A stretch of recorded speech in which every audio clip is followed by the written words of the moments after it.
Hi! Welcome to my YouTube channel. Yan, good afternoon. And this is your Mommy Golds. And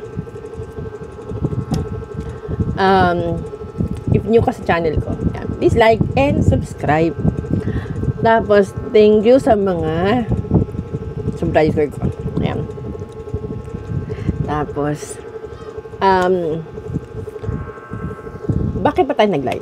Ayun, kasi ito, may nakanood ako na, tapos mali, hindi ko nga siya natapos, maliit lang siya. Tapos, may sabi doon, kailangan daw ng mga babae, yung lalaki makaka-inspire sa kanila. Yun dapat yung pipili nila, yung lalaking makaka-inspire sa kanila. Yung more daw sa kanila. Yung matalino, mas mas malaki, basta mas better sa kanila. Kunyari, para daw ma-inspire sila.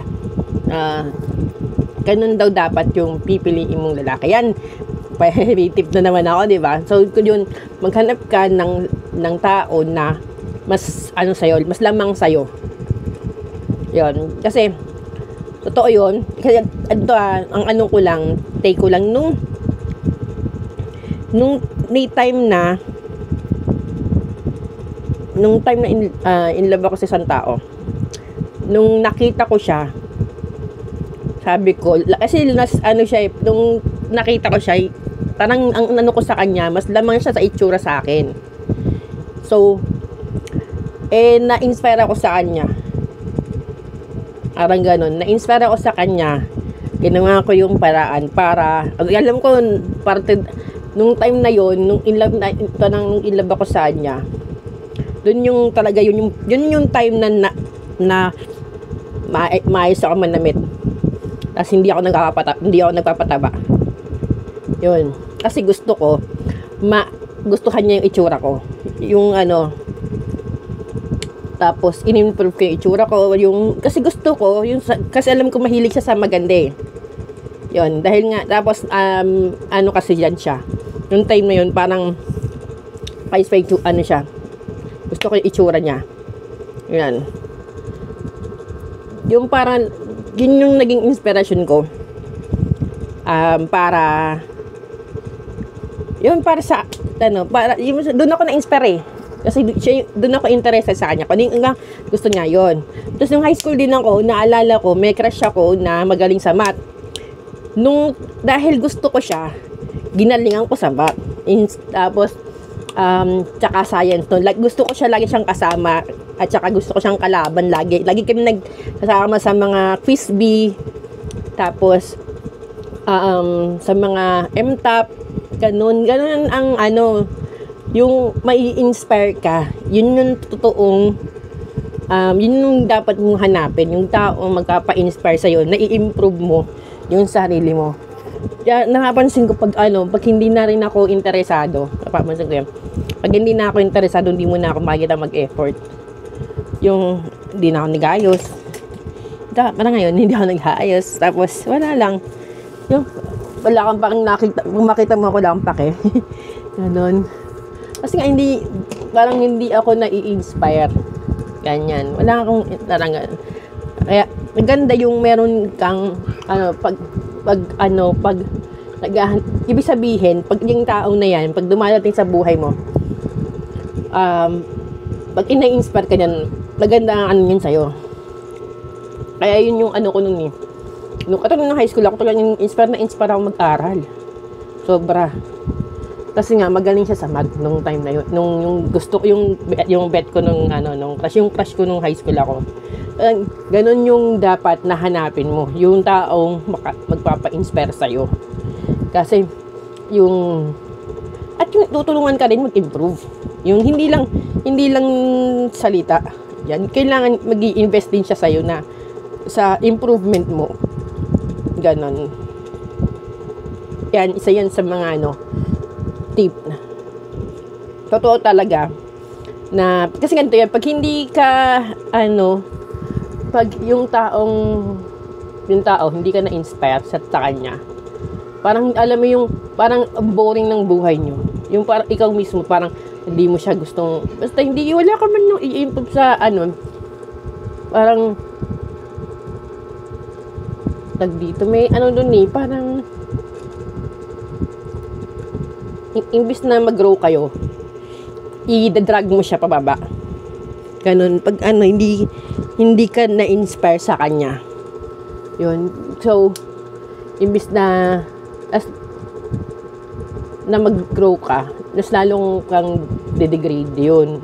Pag yung imbis na mapabuti ka, hindi ka mapapabuti kasi nga, hindi siya, dapat ganun ng ano, yung taong ipiliin mo. Yun. Yung mapapabuti ka. Yung mai-inspire ka. Kaya, yun ang, ano, kaya ka nga pumasok sa relasyon para madagdagan ng buhay, magdagdagan ng saya, buhay, life mo, buhay mo. Tapos, para ka mag-grow. Hindi naman ka na nakapagrelasyon para pumangat lalo yung buhay mo, diba? So, yun. Pag yung taong yung nag-pursue sa'yo, tapos yung pag lagi mo siyang kasama, totoo rin talaga yung ano, kasi kasama mo siya lagi. Siya yung din ang laman ng isip mo. Pag nakipagrelasyon ka, siya yung magiging laman ng isip mo, siya yung lagi mo kasama, yung mga ideas niya i-absorb mo. Yun. Kaya maganda rin talaga yung pipiliin mo. Mas matalino sa'yo. So, kaya kung hindi naman mas matalino sa'yo, iba yung bibigyan ka ng ano, idea. Bibigyan ka ng perspectives. Ibang perspective sa buhay. Yan. Bigyan ka ng knowledge. Yan. Kasi, may mga tao na kahit hindi sila kahit hindi sila ganon katalino. Kasi meron tayo may mga, sabi nga namin kanya-kanyang smarts yan eh. Kanyari, diba, asang school smart, tas may street smarts, ganyan. Diba, parang ganon. So, yun. Dapat yung pipiliin mo. Magpapa-inspire sa'yo. Yan. So, yun lang. Yun ang naisip ko ngayon. Kasi nga, sabi ko, oo nga, no. Kasi na-realize ko rin yun, nung time na yung time na yung ang dami na nakagusto sana maganda ako na yung sexy pa ako noon. Yun yung time na inspired ako, na in love ako sa isang tao, na gusto kong yung maging better pa yung sarili ko. Yun. Nag-ano ko noon, nag-exercise ako. Tapos parang gusto ko hindi lang din para sa akin, kasi siya eh. Dahil mas bata siya sa akin, kailangan magmukha akong mas bata kasi matanda ako, 'di ba? So yun, kaya na-inspire ako na maging younger looking nung time na 'yan. So yun. So dapat talaga, sabi nga, yung pipiliin mong person brings out the best in you. Yun, 'di ba? Pero tapos dun pag malalaman na yun. Kasi minsan, kasi may mga tao na nai-inlove pag parang imbis na nag-improve, parang nagda-down, mga pangit, na napapasama. Diba? Dapat yung, yung pipiliin mo, yung magpa-improve sa'yo. Yun. Yung hindi ka dadalhin sa, hindi ka rin dadalhin sa masamang impluwensya. Yun. Kasi nga, mo yun eh, bibigyan ka pagbibigyan ka ng paglilinaw ng pag-iisip, ganun.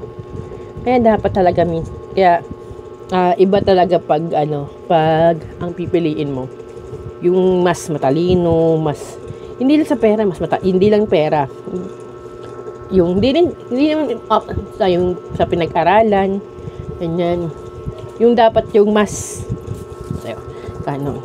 Okay, yun lang muna. So, thank you sa panonood. And I hope you enjoy it. Breakly ng video ko ngayon. Thank you for watching. And please like and subscribe. Bye-bye.